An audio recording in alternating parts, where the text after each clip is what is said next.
ఇదే అంశంపై మరింత సమాచారం మా ఇన్పుట్ ఇన్ఛార్జ్ శ్రీహరి అందిస్తారు. Srihari, over to you. Sumitra, Andhra Pradesh liquor scam సంబంధించి రెండో ఛార్జ్ షీట్ మరి కాసేపట్లో విజయవాడ ఏసీబీ కోర్టులో సిట్ దాఖలు చేయబోతోంది. రెండవ ఛార్జ్ షీట్ను రెడీ చేసింది సిట్.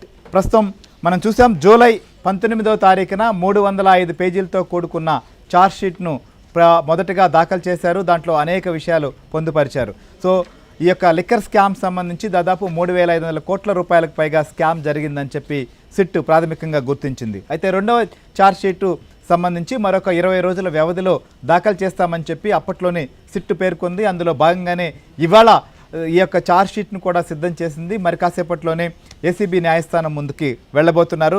ప్రధానంగా చూసినప్పుడు ఈ ఛార్జ్ షీట్లో చాలా కీలకమైనటువంటి అంశాలను కూడా ప్రస్తావించినట్లుగా తెలుస్తోంది.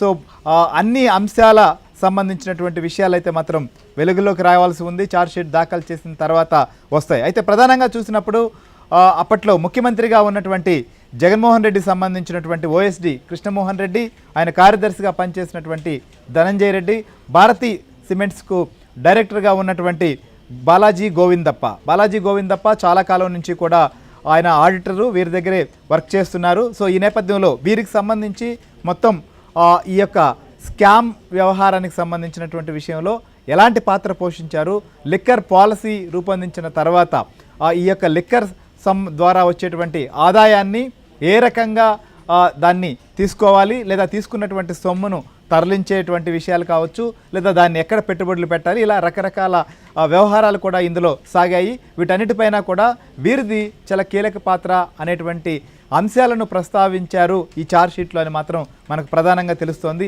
ఈ ఛార్జ్ షీట్కి సంబంధించినటువంటి విషయంలో ఏ అంశాలు అన్నీ కూడా పొందుపరిచారు అంటే ఇప్పటికే 305 పేజీలు అయింది. ఇది ఒక 200 పేజీల ఛార్జ్ షీట్. సో మొత్తం 505 పేజీలతో కూడుకున్నటువంటి ఛార్జ్ షీట్ కాబోతోంది. ముఖ్యంగా ఇప్పటికే ఈ కేసులో 12 మంది అరెస్ట్ అయ్యారు.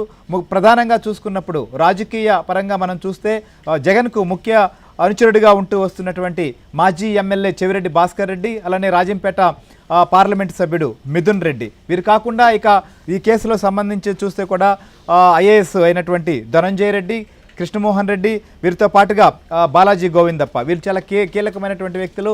మొత్తం ఈ కేసులో ఈ పాలసీకి సంబంధించినటువంటి విషయంలో కీలక పాత్రధారైనటువంటి రాజ్ కసిరెడ్డి అరెస్ట్ అయ్యారు. వారి అనుచరులు, వీరితో పాటు అనేక మంది మొత్తం కూడా ఈ కేసు సంబంధించినటువంటి విషయంలో కూడా చూసాం. ఇప్పటి వరకు స్కామ్ సంబంధించినటువంటి 11 కోట్ల రూపాయల సొమ్మును సీజ్ చేశామని చెప్పి కూడా సిట్ చెప్తోంది. దీనికి సంబంధించిన అంశాలు కూడా దీంట్లో పేర్కొన్నారా చూద్దాం మొత్తం కూడా.